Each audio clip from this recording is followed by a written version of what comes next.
यदि तुम यहां सुख खोज रहे हो वो आपकी भारी भूल है। परमात्मा ने अपने सच्चिदानंद घनब्रह्म की वाणी में, कबीर वाणी में कहा है, उसमें कुछ फार्मूले बताए हैं इस काल के लोक में जीने के लिए और आत्म कल्याण करवाने के लिए।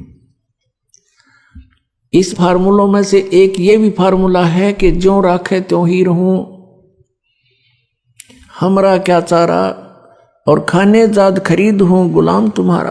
परम संत की खोज करके उस पूर्ण परमात्मा की भक्ति में लीन हो जावे और फिर परमात्मा से यही प्रार्थना करे कि जैसे आप रखो प्रभु अपने बच्चे को, उसी तरह रखना। ज्यों राखो त्यों ही रहूं, जैसे राखोगे ऐसे ही रहूंगा मैं। और फिर कहते हैं, राज्य क्रमता राम की रजा धरे जो शीस, दास गरीब दरस परस तिस बैठे जगदीश।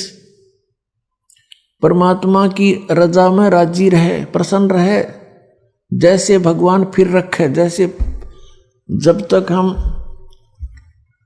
परमात्मा की शरण ग्रहण नहीं करते हैं, अपना जीवन जी रहे होते हैं, तो हम अपना प्रारब्ध ही भोग रहे होते हैं।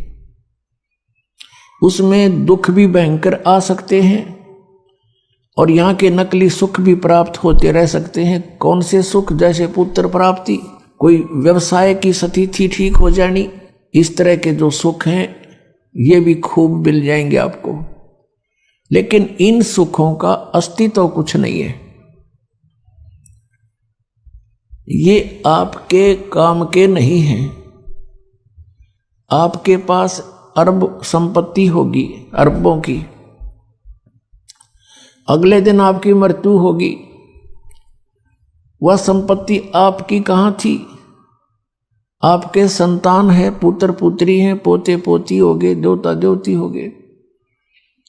आप मृत्यु के उपरांत पशु योनि प्राप्त कर गए, कुत्ते में घूम रहे हो, सैर सपट्टा करते उन गलियों के आगे से, आपको टूक भी ना डालने हुए।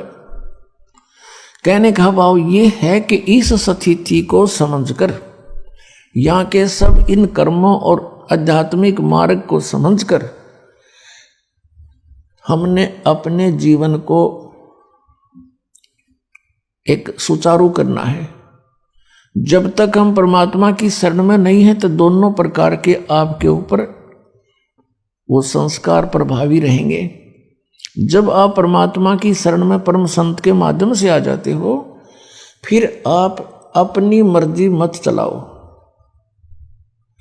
अपने यहां दीर्घ रोग लगा हुआ है जन्म और मृत्यु का, और हमने ये रोग कटवाना है। ये भयंकर जो है रोग है आपका, और ये बीमारी सबका लगी हुई है। ये ब्रह्मा विष्णु महेश का भी यही बीमारी है, इनको भी जन्म मृत्यु का रोग है। और आप जी ब्रह्मा विष्णु महेश से ऊपर किसी को मानते नहीं थे, विशेषकर पवित्र हिंदू धर्म के श्रद्धालु, और ये भी जन्म मृत्यु के रोग में। सरपुरुष यानी ब्रह्म भी जन्म मृत्यु के रोग में, अक्षर पुरुष भी जन्म मृत्यु के रोग से ग्रस्त। केवल एक परम अक्षर ब्रह्म जिसको सत्य पुरुष कहते हैं, वो कबीर देव हैं, कबीर साहब, वो इस जन्म मृत्यु के रोग से मुक्त हैं और वे वैद्य हैं, इस रोग के नाश करने वाले।